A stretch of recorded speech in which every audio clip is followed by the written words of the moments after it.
Hello students, मैं तुलसीना। आज हम लोग थर्मोकेमिस्ट्री का लेक्चर 2 का क्विक रिवीजन करेंगे, जिसमें कुछ इंपॉर्टेंट टॉपिक्स है। Bond enthalpy, enthalpy of atomisation, lattice enthalpy, इसके बारे में बात करेंगे। सबसे पहले समझते हैं इंथैल्पी ऑफ एटमाइजेशन क्या है। ये तभी यूज करेंगे जब 1 मोल किसी भी सब्सटेंस को, वो गैस, लिक्विड, सॉलिड कुछ भी हो सकता है, उसके गैसियस एटम में जब कन्वर्ट करेंगे तो जो उसमें एनर्जी का रिक्वायरमेंट होगा that will be called enthalpy of atomisation. ये 3 एग्जाम्पल से आप समझ सकते हैं। CO2 1 मोल, इसको गैसियस एटम में बदल दिए C और 2O में, तो जो भी इंथैल्पी चेंज होगा ये enthalpy of atomisation of CO2 कहलाएगा। उसी तरह से H2O लिक्विड स्टेट में, इसको गैसियस एटम में बदल देते हैं, तो इसमें जो इंथैल्पी चेंज होगा वो enthalpy of atomisation of water कहलाएगा 1 मोल। उसी तरह से कार्बन सॉलिड को कार्बन गैस में बदलते हैं, तो यहाँ जो इंथैल्पी चेंज होगा enthalpy of atomisation of carbon solid कहलाएगा। ठीक है, इस केस में ध्यान देना, जो एटमाइजेशन है वही सब्लिमेशन भी है। ठीक है, चलिए अब आगे बढ़ते हैं। Bond enthalpy. बॉन्ड इंथैल्पी कब यूज करेंगे? बॉन्ड इंथैल्पी में भी हम लोग गैसियस एटम में ही बदलते हैं, लेकिन यहाँ पर बॉन्ड को ब्रेक करना है। तो ध्यान देना, बॉन्ड इंथैल्पी तभी यूज करना है जब 1 मोल कोवैलेंट गैसियस सिस्टम, ध्यान देना, इंथैल्पी ऑफ एटमाइजेशन में कोई भी सब्सटेंस होता है, सॉलिड, लिक्विड, गैस कुछ भी हो सकता है, लेकिन जब बॉन्ड इंथैल्पी आप यूज करेंगे तो 1 मोल कोवैलेंट गैसियस सिस्टम होना चाहिए, गैसियस सिस्टम, उसके बॉन्ड को ब्रेक करके गैसियस एटम में कन्वर्ट करना है। इस केस को बॉन्ड इंथैल्पी बोलते हैं। जैसे H2 1 मोल गैसियस एटम में है, इसके बॉन्ड को ब्रेक करेंगे HH बॉन्ड को, तभी ये गैसियस एटम में बदलेगा। तो इस केस में जो इंथैल्पी ऑफ रिएक्शन होगा वो कहलाएगा bond enthalpy of HH। Similarly HCl gaseous system है, तो HCl बॉन्ड को ब्रेक करेंगे तो यहाँ जो इंथैल्पी चेंज होगा वो बॉन्ड इंथैल्पी ऑफ HCl कहलाएगा। CO2, इसमें देखो ध्यान से, COO 2 बॉन्ड है, 1 और 1 2, तो यहाँ पर ये दोनों बॉन्ड को ब्रेक करेंगे तभी गैसियस एटम मिलेगा। तो इस केस में जो रिएक्शन इंथैल्पी होगा वो 2 into bond enthalpy of COO, C double bond O हो जाएगा। ठीक है, और अगर आप single C double bond O निकालना चाहते हैं तो डेल्टा RH/2 कर देंगे। ठीक है, इसको एवरेज भी बोलते हैं। जब एक से अधिक एक ही तरह का बॉन्ड हो तो एवरेज बॉन्ड एनर्जी बोलते हैं। NH3 में सिमिलरली गैसियस सिस्टम है, 1 मोल है, तो 3NH बॉन्ड को ब्रेक करके ही गैसियस एटम में लाएंगे। तो सिंगल का अगर निकालना है तो डेल्टा RH/3 कर देंगे। ठीक है, और सिमिलरली बाकी सभी सिस्टम। यहाँ एक चीज़ ध्यान रखना कि बॉन्ड इंथैल्पी 2 तरह से यूज होता है, एक फॉर्मेशन में भी और एक डिसोसिएशन में भी। तो यहाँ ध्यान देना, H2 को 2H में कन्वर्ट करना है, तो इस स्थिति में बॉन्ड डिसोसिएशन इंथैल्पी कहलाएगा, क्योंकि बॉन्ड ब्रेक कर रहा है। लेकिन अगर 2H से H2 में कन्वर्ट करना है तो this will be called bond formation enthalpy. Bond dissociation enthalpy positive होता है, बॉन्ड फॉर्मेशन निगेटिव होता है।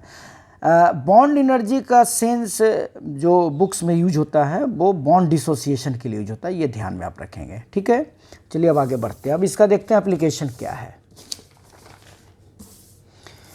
बॉन्ड इंथैल्पी का एप्लीकेशन है कि किसी भी रिएक्शन का इंथैल्पी चेंज अब बॉन्ड इंथैल्पी के डेटा से कैलकुलेट कर सकते हैं। बस आपको करना क्या होगा, bond enthalpy of reactant minus bond enthalpy of product. ये ध्यान देना, सभी सिस्टम गैसियस स्टेट में होना चाहिए। ठीक है, और bond energy of product minus bond energy of reactant भी कर सकते हैं, लेकिन यहाँ पर थोड़ा सा आपको अलर्ट रहना है कि अगर बॉन्ड डिसोसिएशन इंथैल्पी है, जनरली इसी फॉर्म में डेटा दिया रहता है, तब रिएक्टेंट माइनस प्रोडक्ट। लेकिन अगर क्वेश्चन में बॉन्ड फॉर्मेशन इंथैल्पी दिया हुआ है तो आप प्रोडक्ट माइनस रिएक्टेंट कर देंगे।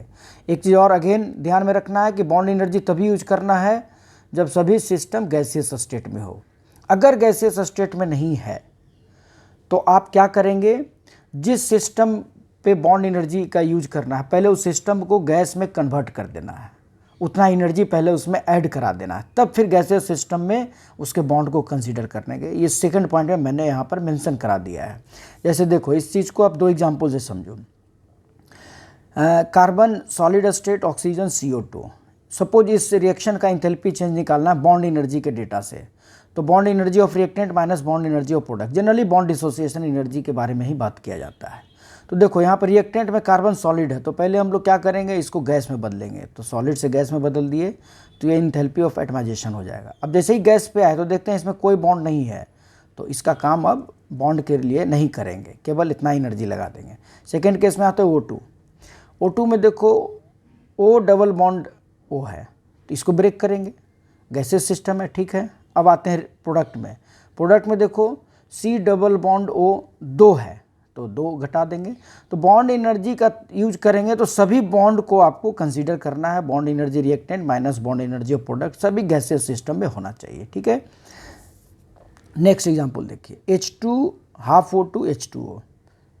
सपोज इस रिएक्शन का हमको इंथैल्पी चेंज निकालना है या इंथैल्पी ऑफ फॉर्मेशन निकालना है, चूँकि दोनों ही केस सेम है बॉन्ड एनर्जी से। तो bond energy reactant minus bond energy product सभी गैस में होना चाहिए। तो देखो H2 गैस में है, कोई दिक्कत नहीं है, यहाँ पर HH बॉन्ड को ब्रेक करेंगे। यहाँ पर O डबल बॉन्ड O है हाफ, तो हाफ इंटू इसको ब्रेक करेंगे। अब आते हैं प्रोडक्ट में, देखो लिक्विड है तो लिक्विड में बॉन्ड एनर्जी नहीं लगेगा, सबसे पहले इसको वेपराइज करेंगे।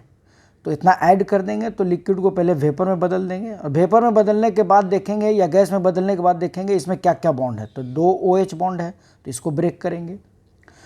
तो वेपराइजेशन में एक्चुअली में H2 लिक्विड को H2 गैस में हम लोग बदलते हैं। इसके बाद बॉन्ड एनर्जी को कंसीडर करना है। तो ये चीज़ अगर आप ध्यान में रखते हैं तो बॉन्ड एनर्जी का क्वेश्चन आपको बन जाएगा। चलो कुछ एग्जाम्पल से आपको समझाते हैं बॉन्ड एनर्जी का।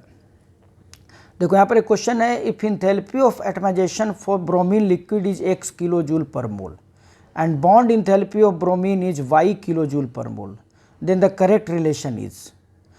देखो यहाँ पर इंथैल्पी ऑफ एटमाइजेशन ब्रोमीन का दिया हुआ है, यानी ब्रोमीन लिक्विड को हम लोग ब्रोमीन गैसियस एटम में बदल दिए, इसका इंथैल्पी है x, ठीक है। और दूसरा केस में ब्रोमीन का बॉन्ड इंथैल्पी दिया हुआ, तो बॉन्ड इंथैल्पी इसका मतलब है कि हम लोग ब्रोमीन को गैसियस स्टेट में लिए हैं तब ब्रोमीन गैसियस एटम में कन्वर्ट किया, यहाँ पर इंथैल्पी चेंज पाई है। तो देखो दोनों में क्या रिलेशन होगा। तो गैसियस पहले अगर बॉन्ड इंथैल्पी को कंसीडर करते हैं तो ब्रोमीन गैसियस स्टेट में होना चाहिए, लेकिन ब्रोमीन हम लोग को क्या लिक्विड स्टेट में है, तो पहले लिक्विड को गैस में बदलेंगे, फिर गैस के बॉन्ड को ब्रेक करके गैसियस एटम में आएंगे। तो हेस लॉ को अगर आप यूज करते हैं तो देखते हैं कि इंथैल्पी ऑफ एटमाइजेशन x है और इसी प्रोसेस को 2 स्टेप में लेके जाया गया है, पहले गैसेस स्टेट में फिर बॉन्ड को ब्रेक करने में। तो x बराबर हो जाएगा y प्लस जेड। चूँकि लिक्विड को गैस के बदलने में भी एनर्जी का रिक्वायरमेंट है तो z पॉजिटिव है, तो उस स्थिति में x is greater than y हो जाएगा, ठीक है, ये ध्यान देना है। सेकेंड क्वेश्चन है कि the heat of atomisation of methane and ethane are 360 and 620 kilo joule per mole respectively. इसका मतलब है कि मीथेन जो कि गैसियस स्टेट में है, मीथेन गैसियस स्टेट में है, इसको गैसियस एटम में बदलने में जो इंथैल्पी चेंज है वो 360 है। अब ध्यान से यहाँ देखना, यहाँ पर इंथैल्पी ऑफ एटमाइजेशन है और रिएक्टेंट भी गैसियस सिस्टम, इसका मतलब बॉन्ड को ब्रेक कर रहे हैं। तो यहाँ पर enthalpy change actually 4 into bond enthalpy of CH होगा, मीथेन में 4 CH बॉन्ड है। सिमिलरली C2H6 के लिए सोचो, अगेन ये गैसेस सिस्टम है तो इसका इंथैल्पी ऑफ एटमाइजेशन दिया हुआ है 620, इसका मतलब इसके बॉन्ड को ब्रेक करें। तो क्या क्या बॉन्ड ब्रेक करें, देखो 6 CH बॉन्ड और 1 CC बॉन्ड। तो हम लोग 620 किलो जूल को लिखेंगे bond energy of CC plus 6 into bond energy CH। अब ये बॉन्ड एनर्जी CH पहले वाले रिएक्शन इक्वेशन से ले आएंगे, ठीक है। तो बॉन्ड एनर्जी CC मिल जाएगा इतना। अब क्वेश्चन कर रहा था कि लाइट का लॉन्गेस्ट वेवलेंथ क्या होगा जो CC बॉन्ड को ब्रेक करे। तो सबसे पहले बॉन्ड एनर्जी CC निकाल लिया इस दोनों रिएक्शन से, इस दोनों इक्वेशन से। उसके बाद इसको लाइट की एनर्जी यानी SC बाई लेमडा से इक्वेट कर दिए, तो यहाँ से लेमडा आ जाएगा, ठीक है। चलिए थर्ड केस है कि estimate the average SF bond energy in SF6। SF bond energy निकालना है SF6 में। The values of standard enthalpy of formation of SF6, S gas and F gas are. देखो इस क्वेश्चन में SF बॉन्ड एनर्जी निकालना है SF6 में, दिया हुआ क्या है, standard enthalpy of formation of SF6, S और F गैस। तो पहले क्या करते हैं, इस तीनों रिएक्शन को लिखते हैं। तो पहला केस में SF6 का फॉर्मेशन हो गया अपने एलिमेंट से, क्लियर है। उसके बाद से S गैस का फॉर्मेशन अपने स्टैंड एलिमेंट से, तो S8 एलिमेंट है स्टैंडर्ड स्टेट में, और F गैस का फॉर्मेशन तो F2 से बनेगा। ये 3 चीज़ गिवन है। हमको निकालना क्या है, SF का बॉन्ड एनर्जी। तो चलो अब हम लोग बॉन्ड एनर्जी का यूज करते हैं इस रिएक्शन के लिए, इस रिएक्शन के लिए बॉन्ड एनर्जी। तो क्या हो जाएगा, bond energy reactant minus bond energy product. तो देखो रिएक्टेंट में सॉलिड है तो सबसे पहले इसको गैस में बदलेंगे, तो गैस में बदल दिए। तो पहला वाला जो डेटा दिया हुआ है 275, एक्चुअल में उसी इंफॉर्मेशन को दिया हुआ 1/8 S8 into S gas. Second में आते हैं रिएक्टेंट फ्लोरीन का। तो देखो ये भी गैस है, बॉन्ड एनर्जी का यूज करना है तो एफ बॉन्ड को तोड़ेंगे तो 3 into bond energy F minus product में बॉन्ड एनर्जी लेना है तो एस एफ बॉन्ड 6 है तो 6 इंटू एस एफ बॉन्ड। तो बॉन्ड एनर्जी के इक्वेशन को हम लोग यहाँ यूज कर लिए हैं, सभी सिस्टम को गैसेस स्टेट में रखे हैं और जहाँ बॉन्ड है वहाँ बॉन्ड को कंसीडर किए हैं। अब देखो वैल्यू क्या क्या दिया हुआ है।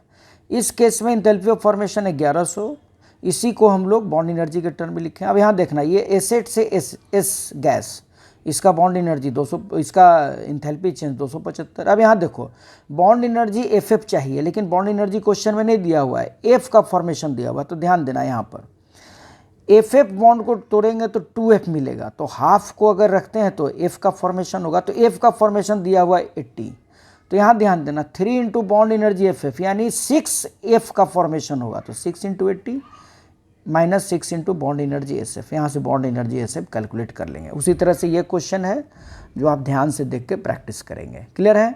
चलिए अब आगे बढ़ते हैं। अब हम लोग आते हैं लॉज ऑफ थर्मोकेमिस्ट्री में।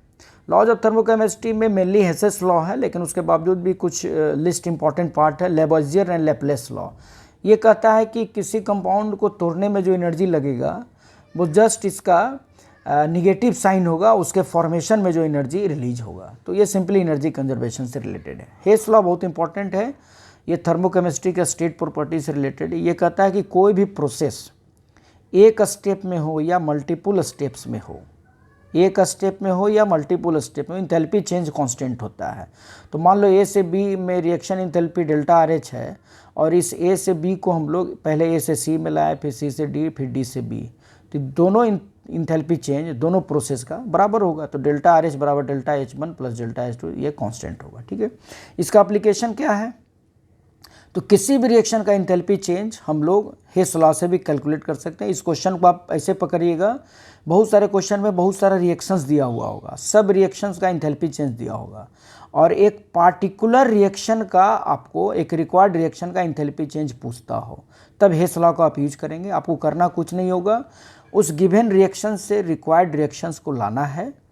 आपको हो सकता है ऐड करके लाना हो, सब्सट्रैक्ट करके लाना हो, 2, 3 से मल्टीप्लाई करके लाना हो। तो जो भी काम आप रिएक्शन में करेंगे रिक्वायर्ड रिएक्शन को लाने के लिए, वही काम आप डेल्टा RH पे कर देंगे, इसका आंसर आ जाएगा। एक हम एग्जांपल से यहाँ पर आपको समझाते हैं। ध्यान दो, एक क्वेश्चन बहुत इंपॉर्टेंट है। ये कह रहा है कि फ्रॉम द फॉलोइंग डेटा, देखो बहुत सारा रिएक्शंस दिया हुआ है, calculate the combustion of diborane, इस रिएक्शन का इंथैल्पी चेंज चाहिए। ये सारे रिएक्शन है, तो समझ जाना हेस लॉ का एप्लीकेशन है। आपको करना क्या होगा, ये रिक्वायर्ड रिएक्शन, ये चारों रिएक्शन से आपको लाने का कोशिश करना है और जो काम आप यहाँ करेंगे वही काम डेल्टा RH पे करेंगे। तो इसको बढ़ाने का बहुत आसान तरीका ये होता है कि आप रिक्वायर्ड रिएक्शन को ध्यान से कंसीडर करो, इस चीज़ को ध्यान से देखो। देखो B2S6 इस रिक्वायर्ड में है, B2O3 इस, तो जो लिस्ट अपीयरेंस सिस्टम है, जो कम से कम टाइम्स नज़र आ रहा है, उस पर पहले कंसंट्रेट करना। तो B2O3 देखो राइट साइड है और गिवन में भी राइट साइड है। ठीक है, तो इस रिएक्शन को हम लोग एज इट इज़ ले लेंगे, तो डेल्टा H1 हो गया। अब आते हैं B2S6 पे, रिक्वायर्ड में B2S6 लेफ्ट साइड है और गिवन में राइट साइड है, तो इस रिएक्शन को रिवर्स करना पड़ेगा, तो साइन चेंज हो जाएगा, तो माइनस डेल्टा H4। अब हमको चाहिए H2O3, 3H2O गैस चाहिए। तो देखो H2O गैस है, यहाँ भी राइट साइड है, यहाँ भी राइट साइड है, लेकिन यहाँ पर 3 मोल चाहिए और यहाँ 1 मोल है, तो 3 से गुना कर देंगे, 3 डेल्टा H3। लेकिन जब इसको हम 3 से गुना करेंगे तो H2O लिक्विड एक्सेस हो जाता है 3 मोल, तो इसको कैंसिल कराना होगा, तो ये सेकंड वाले से कैंसिल होगा। देखो सेकंड वाले से कैंसिल होगा, इधर लेफ्ट है इधर राइट है, तो इसमें 3 से गुना करके डेल्टा H2 में ऐड कर देंगे। आप ये काम रिएक्शन पे भी करेंगे तो अल्टीमेटली ऐसी रिएक्शंस पे आएंगे, तो उतना करने का जरूरत नहीं है, जस्ट डेल्टा RH आप इस वैल्यू को पुट करके निकाल लो, इससे आपको कैलकुलेट हो जाएगा। मान लो B2S6 का कैलोरिक वैल्यू निकालना है, तो कुछ नहीं करना, डेल्टा RH कंबशन का लिख दिए, मॉलिक्यूलर वेट से डिवाइड कर देना है। क्लियर है? चलिए आगे हम लोग देखते हैं लैटिस इंथैल्पी। लैटिस इंथैल्पी क्या है और यहाँ पर बॉर्न-हाइबर साइकिल का हम लोग यूज करते हैं। देखो लैटिस इंथैल्पी, लैटिस यानी आयनिक सॉलिड के लिए जनरली यूज हम लोग करते हैं।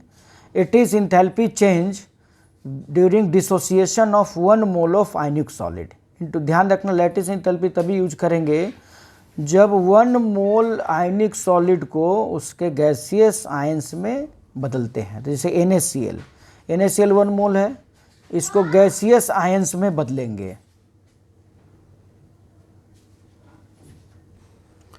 NaCl पे कंसीडर करते हैं 1 मोल। तो 1 मोल NaCl आयनिक सॉलिड है, इसको गैसियस आयन में बदलते हैं Na+G और Cl-G। ठीक है, तो इसमें जो इंथैल्पी चेंज होगा वो कहलाएगा lattice enthalpy of sodium chloride. Sodium chloride के केस में लैटिस इंथैल्पी +788 किलोजूल पर मोल होता है। यहाँ पर एक चीज़ ध्यान देना, लैटिस इंथैल्पी दो तरह से डिफाइन करते हैं, एक ब्रेक करने में पॉजिटिव और गैसियस आयन से फॉर्म करने में निगेटिव।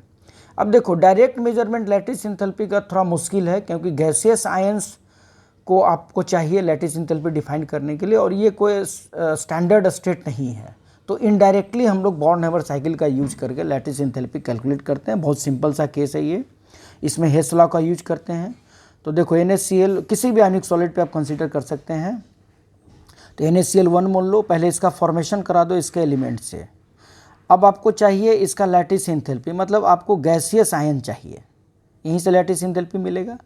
तो ये जो एलिमेंट है इसको पहले इस गैसियस आयन में कन्वर्ट करो। तो पहले सोडियम सॉलिड को, सोडियम पे बात करते हैं, सॉलिड को पहले हम लोग गैस में बदलते हैं सब्लिमेशन लगा के, फिर इसका आयोनाइजेशन एनर्जी लगा के इसको Na+ गैस में कन्वर्ट करते हैं। ठीक है, अब आते हैं हाफ Cl पे, इसको Cl गैस में बदलते हैं बॉन्ड एनर्जी लगा के, और फिर इलेक्ट्रॉन गेन इंथैल्पी लगा के Cl- पे। तो हमारे पास लैटिस इंथैल्पी के लिए स्टार्टिंग मटेरियल आ जाता है। फिर यहाँ से अब चूंकि हेस लॉ का यूज करते हैं, तो जो भी डेल्टा H फॉर्मेशन है सिंगल स्टेप में, ये मल्टीपल स्टेप के इंथैल्पी चेंज के जोड़ के बराबर होगा। तो सीधा सा this is nothing but Hess's law, and this is called Born Haber cycle to get lattice enthalpy. Clear. अब हम लोग एक बहुत इंपॉर्टेंट टॉपिक देखते हैं, enthalpy of solution. Enthalpy of solution, किसी भी सब्सटेंस का 1 मोल को डिसॉल्व कराने में जो इंथैल्पी चेंज होता है उसको इंथैल्पी ऑफ सॉल्यूशन है। जनरली इंथैल्पी ऑफ सॉल्यूशन या तो इंडोथर्मिक होगा या एक्सोथर्मिक होगा। शुरुआती दौर में इंथैल्पी ऑफ सॉल्यूशन चेंज करता है, लेकिन एक सर्टेन इनफाइनाइट डाइल्यूशन पे इंथैल्पी चेंज कांस्टेंट हो जाता है। मतलब फर्दर डाइल्यूट करने पे उसमें किसी तरह का इंथैल्पी चेंज नहीं होता, उसी समय इंथैल्पी ऑफ सॉल्यूशन डिफाइंड होता है। इसको इंटीग्रल इंथैल्पी ऑफ सॉल्यूशन भी बोलते हैं। तो आयोनिक सॉलिड के केस में हम लोग कंसीडर करते हैं यहाँ पर लैटिस इंथैल्पी और हाइड्रेशन इंथैल्पी वगैरह टॉपिक आपको समझ में आने लगेगा। तो चलो, आयोनिक सॉलिड AB है, इसको कंसीडर करते हैं। तो इनफाइनाइट डाइल्यूशन यानी एक्वस लेंगे, तो इस केस में A+ एक्वस B- एक्वस, इस केस में जो इंथैल्पी चेंज होगा इंथैल्पी ऑफ सॉल्यूशन हम लोग कहेंगे। लेकिन ध्यान से आप देखना, इस पूरे प्रोसेस में 2 स्टेप इन्वॉल्व है। पहले तो सॉलिड को हम लोग गैसियस आयन में बदलते हैं लैटिस इंथैल्पी, और फिर ये गैसियस आयन वाटर से इंटरेक्ट करके यहाँ पर हाइड्रेशन इंथैल्पी रिलीज करता है, तभी ये प्रोसेस मिलता है। तो इस पूरे फेनोमेनन में इंथैल्पी ऑफ सॉल्यूशन में 2 पार्ट है, एक लैटिस इंथैल्पी, एक हाइड्रेशन इंथैल्पी। ध्यान देना, लैटिस इंथैल्पी पॉजिटिव है क्योंकि ब्रेक कर रहे हैं, हाइड्रेशन इंथैल्पी निगेटिव है क्योंकि यहाँ पर आयन और वाटर के आयन और डाइपोल का इंटरेक्शन होता है। तो आप इस तरह से एक रिलेशन लिख सकते हैं कि enthalpy of solution is equal to lattice enthalpy plus hydration enthalpy. यहाँ पर एक जनरल रूल ध्यान रखना कि अगर लैटिस इंथैल्पी हाइड्रेशन इंथैल्पी से कम है तो इस तरह के केस में इंथैल्पी ऑफ सॉल्यूशन निगेटिव होगा, क्योंकि ये निगेटिव पार्ट है। और आयनिक सॉलिड जब इस तरह का सिचुएशन होगा तो ये प्रोसेस एक्सोथर्मिक होगा निगेटिव के कारण। लेकिन जनरली आयनिक सॉलिड इंडोथर्मिक प्रोसेस के कारण ही डिसॉल्व होता है, जहाँ पर लैटिस इंथैल्पी हाइड्रेशन इंथैल्पी से ज़्यादा होता है। तो मोस्ट ऑफ द केस में ये पॉसिबिलिटी आपको होगा। तो आप देखेंगे भी, अगर आपके पास डेटा है, तो आयनिक सॉलिड जनरली हाई टेम्परेचर पे ज़्यादा डिसॉल्व होता है, क्योंकि मोस्ट ऑफ द केस में इंथैल्पी ऑफ सॉल्यूशन इंडोथर्मिक है। एक इलस्ट्रेशन आपको समझाते हैं, dissolution of HCl। Dissolution of HCl exothermic है। तो 1 मोल HCl में 10 मोल वाटर ऐड करते हैं तो enthalpy change -69.5 kilo joule enthalpy change है। 25 मोल करते हैं तो -72.3 है। ठीक है, जैसे जैसे मोल हम इंक्रीज कर रहे हैं इंथैल्पी चेंज डिक्रीज करता जा रहा है। लेकिन जैसे ही इनफाइनाइट डाइल्यूशन पे आते हैं, यानी एक्वस जिसको लिखते हैं, तो उस स्थिति में इंथैल्पी चेंज कांस्टेंट हो जाता है -75.15। इसको हम ग्राफिकली रिप्रेजेंट कर सकते हैं। ये है इंथैल्पी ऑफ सॉल्यूशन, और ये लाइन बता रहा है मोल ऑफ H2O एडेड पर मोल ऑफ HCl। तो जैसे जैसे वाटर का मोल ऐड करते हैं इंथैल्पी चेंज डिक्रीज कर रहा है, और इनफाइनाइट केस में यानी एक्वस के केस में आने पर ये कांस्टेंट हो जाता है। इस तरह से इंथैल्पी ऑफ सॉल्यूशन हम लोग डिफाइन करते हैं। यहाँ एक चीज़ और है, मान लो HCl 10H2O -6 9.5 है और 25 का इतना। सपोज हम आपसे पूछे HCl 10H2O से HCl 25H2O में लाने में स्टेट लाने में कितना इंथैल्पी चेंज होगा, तो निश्चित रूप से delta H1 minus delta H2 जो इस ग्राफ से आप देख सकते हैं, यानी इस डिफरेंस के लिए इंथैल्पी चेंज भी आप कैलकुलेट कर सकते हैं। इसको डिफरेंशियल इंथैल्पी ऑफ सॉल्यूशन बोलते हैं। क्लियर है? उम्मीद है कि ये लेक्चर आपको समझ में आ गया होगा। Thank you.